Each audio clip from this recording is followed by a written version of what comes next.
guys, how's it going? Laura with Garden Answer. In today's video, I want to talk about hellebores. So you may have seen pictures of these flowers surfacing on the internet lately, on Facebook, on Instagram. You've definitely seen them if you're following me on any social media, because they are one of the earliest blooming perennials and they happen to be one of my favorites, and I've been trying to add to my collection. I've found some really gorgeous varieties. So the first point is that their growing zone typically ranges from a zone 4 through a zone 9. I live in a zone 5 and they do really well where I live. Of course, there are a lot of different varieties and each one of them varies a little bit in growing zone, so you want to check the plant tag before you put one in your garden. If you're unsure of what growing zone you live in, I'll put a link down below to where you can type in your zip code and find out what zone you're in. The second point is that hellebores are one of those wonderful perennials that can take part to full shade and still perform and flower beautifully. So if you've got a part to full shade area, maybe somewhere like a woodland garden or a place that's underneath a tree or shaded by the house, these plants would do great in that spot. The third point is watering. You want to make sure to keep these very well watered in the spring and fall months because that's when they're most actively growing.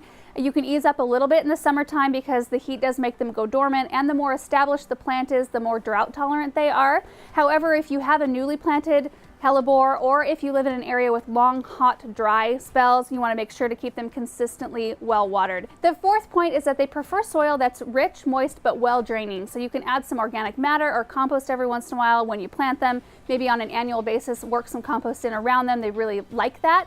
They also prefer a soil pH that's on the neutral to slightly alkaline side, which is very good for me because I live in an area with very high alkaline soil, and that's probably why they do so well for us here. If you have more acidic soil, you can add garden lime to it to kind of help bring that pH up so that the plants are happy. And also, if you're planting hellebores in containers, just go ahead and use a really good potting soil. Don't use garden soil, because even if your hellebores do really well in your garden, the soil doesn't act the same when you put it in a pot. It usually compacts and it doesn't drain properly. The fifth point is fertilizing. Don't forget to do it. They need food in order to perform and produce all of these gorgeous blooms. So I like to go out in early spring and give them an application of plant tone, which is what I use on most all of my perennials, and then also a good layer of compost once a year. If you keep your hellebores in containers, you can use a liquid fertilizer as well. I'd probably use like a liquid bloom fertilizer when they're doing their blooming in the spring, and then in the fall months I would use a liquid grow. In the summer, I don't think it's as essential to use fertilizer because they aren't growing actively, they're more in a dormant state. The sixth point is pruning, and these are actually a very low maintenance plant.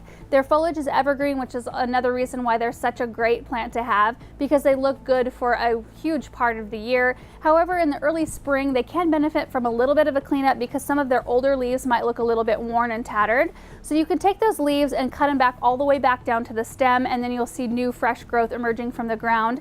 As far as bloom stalks go, when you have a stalk that looks kind of like this and all the flowers have bloomed and they're bloomed out and they don't look good anymore, you can clip the whole bloom stalk off at the base. So just follow it down to the base where it meets the bottom of the plant and clip it off. The eighth point is dividing and transplanting. So hellebores rarely need to be divided, but if it's something that you feel like you need to do, the best time to do that is in the fall. Same goes for transplanting. They are pretty fussy about being messed with though, so only do it if you feel it's absolutely necessary. I think that this plant is so underused in the garden, and we need to get more of them planted because they come up so early and they're such a treat this time of year that I think you guys would enjoy having them in your garden. So thank you guys so much for watching this video, and we will see you in the next one. Bye.